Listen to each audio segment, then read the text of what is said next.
नमस्कार मंडळी. टेक तडका 24 तासमध्ये मी प्रियांका पाटील तुमच्यासाठी घेऊन आली आहे एक एकदम फ्रेश आणि जबरदस्त अपडेट.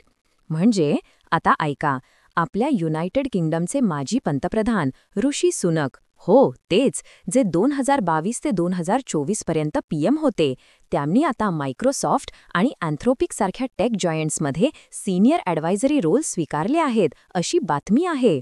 हो, म्हणजे सोचिये जरा, पीएम पदावरून थेट सिलिकॉन व्हॅलीमध्ये ॲडवायझर बनणं. पण इथे एक ट्विस्ट आहे मंडळी. का? ब्रिटनच्या पार्लमेंटच्या advisory committee on business appointments म्हणजे एकोबानी चिंता व्यक्त केली आहे. सोचिये, सुनक यांच्याकडे असलेला प्रिव्हिलेज्ड इन्फॉर्मेशन किंवा म्हणजे आतली बातमी मायक्रोसॉफ्टला गेम चेंजर फायदा देऊ शकते असं त्यांचं म्हणणं आहे. आणि हे पटणार पण आहे, कारण मायक्रोसॉफ्टचे यूके गव्हर्नमेंटसोबत अनेक चालू आहेत आणि सुनक यांनी तर 2023मध्ये मायक्रोसॉफ्टसोबत £2.5 बिलियन डील पण अनाऊन्स केला होता डेटा सेंटर्स आणि ट्रेनिंगसाठी. म्हणजे अकोबा पुढे म्हणते की AI रेग्युलेशन आणि जगभरातील लॉबिंगच्या या हाय स्टेक टाईममध्ये हे अपॉइंटमेंट अनफेअर ॲक्सेस आणि इन्फ्लुअन्स देऊन जात असल्याची रास्त चिंता आहे. म्हणजे समजते ना? आता ऋषी सुनक काय म्हणतात, तर ते म्हणाले की ते यूके पॉलिसी मॅटर्सपासून लांब राहतील, उच्चस्तरीय मॅक्रो इकॉनॉमिक आणि जिओपॉलिटिकल ट्रेंड्सवरच आपलं मत देतील आणि लॉबिंग अजिबात करणार नाहीत.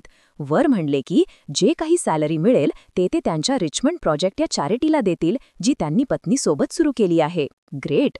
आणि गंमत म्हणजे सुनक एकटे नाहीत, त्यांचे senior political adviser Liam Booth Smith ते सुद्धा अँथ्रोपिकच्या पेरोलवर आहेत.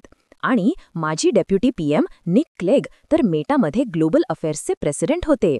म्हणजे हा तर रिव्हॉल्विंग डोअर सिनारिओ आहे, जिथे राजकारण आणि टेक कंपन्या एकमेकांना सतत सपोर्ट करत आहेत. अमेरिकेत पण हेच चित्र आहे.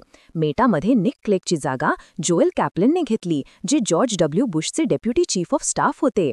आणि डस्टिन कार्मार्क, जे फ्लोरिडा गव्हर्नर्सचे ॲडवायझर होते, ते पण मेटाच्या पॉलिसी टीममध्ये आहेत. मायक्रोसॉफ्टमध्ये पण लिसा मोनाको, जी बायडन ॲडमिनिस्ट्रेशनमध्ये डेप्युटी अटर्नी जनरल होती, ती ग्लोबल अफेअर्सची प्रेसिडेंट आहे.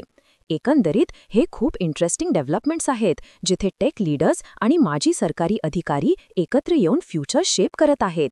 पण यात रेग्युलेशन आणि फेअर प्लेचा प्रश्न मात्र महत्त्वाचा आहे. 100%.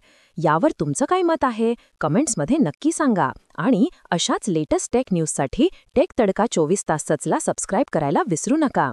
मी प्रियांका पाटील, भेटूया पुढच्या अपडेटमध्ये. तोपर्यंत स्टे ट्यून्ड.